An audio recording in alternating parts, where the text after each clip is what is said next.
BJP ने शुरू की अमित शाह के बचाव में डैमेज कंट्रोल की तैयारी। एनडीए के सहयोगी दलों की बीजेपी अध्यक्ष जेपी नड्डा के आवास पर बैठक। प्रकाश राव अंबेडकर ने अमित शाह के तोड़ मरोड़ वाले बयानों को सिरे से नकारा।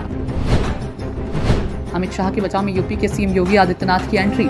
नमस्कार, आप देख रहे हैं सत्ता की परख। बीजेपी का आला कमान अपने एनडीए के सहयोगियों का साथ लेकर केंद्रीय गृह मंत्री अमित शाह को डॉक्टर अंबेडकर पर की गई टिप्पणी पर देश भर में मचे बवाल को लेकर डैमेज कंट्रोल की स्थिति में आ गई है।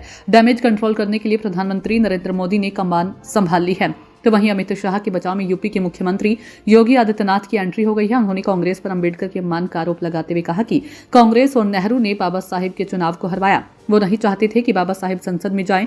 योगी ने आरोप लगाते हुए कहा कि कांग्रेस की मंशा हमेशा से उनको नीचा दिखाने की रही। सीएम योगी ने कहा कि भारत के संविधान में बाबा साहेब का अत्यंत महत्वपूर्ण योगदान है। वो भारत माता के महान सपूत थे।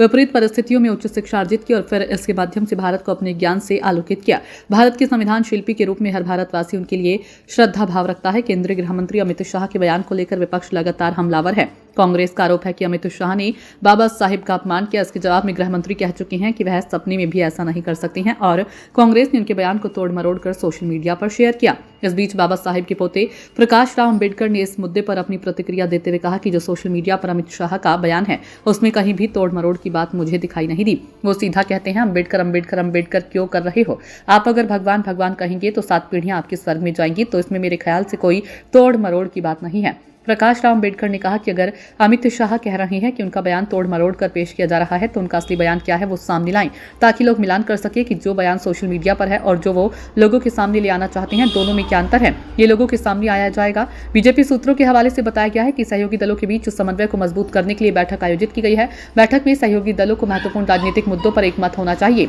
एनडीए के महत्वपूर्ण घटक टीडीपी सुप्रीमो और आंध्र प्रदेश के मुखिया एन चंद्रबाबू नायडू राष्ट्रीय राजधानी पहुंच गए हैं। वह एनडीए की बैठक में भाग लेंगे। बीजेपी बैठक में पूर्व प्रधानमंत्री अटल बिहारी वाजपेयी की जन्म शताब्दी वर्ष के उपलक्ष्य में आयोजित प्रार्थना कार्यक्रम में सत्तारूढ़ एनडीए गठबंधन के नेता को भाजपा अध्यक्ष जेपी नड्डा के आवास पर बैठक होगी। बीजेपी ने पिछले वर्षों की तरह इस बार भी अपने सभी एनडीए सहयोगियों से प्रार्थना कार्यक्रम में शामिल होने का अनुरोध किया। बीजेपी हर साल अपने दिग्गज नेता की जयंती पर प्रार्थना सभा आयोजित करती रही है। जेपी नड्डा के आवास पर होने वाली बैठक को राज्यगत सहयोगियों को रेगुलर मीटिंग बताया जा रहा है, लेकिन ये इसलिए महत्वपूर्ण है क्योंकि ये ऐसे समय हो रही है जब विपक्ष केंद्रीय गृह मंत्री अमित शाह की बीआर अंबेडकर पर टिप्पणी को लेकर भाजपा को घेरने की कोशिश कर रहा है।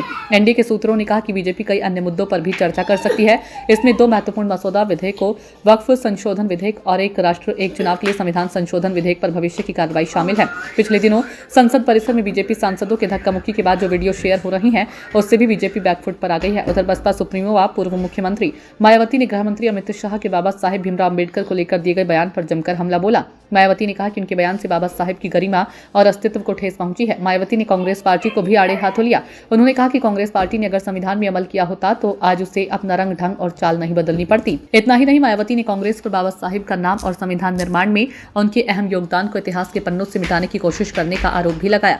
बसपा ने अमित शाह के खिलाफ कर देश व्यापी प्रदर्शन किया था। एनडीए के सहयोगी अमित शाह के बयान से खासी नाराज हैं, लेकिन खुलकर अभी बोलने को तैयार नहीं। हो सकता है कि जेपी नड्डा के आवास पर होने वाली बैठक में डॉक्टर अंबेडकर का मुद्दा गरमाए और अमित शाह के इस्तीफे की मांग भी रखी जाए। ये सब बैठक के बाद ही स्थिति साफ हो पाएगी। सत्ता की परख के लिए अवधेश कुमार सिंह की रिपोर्ट।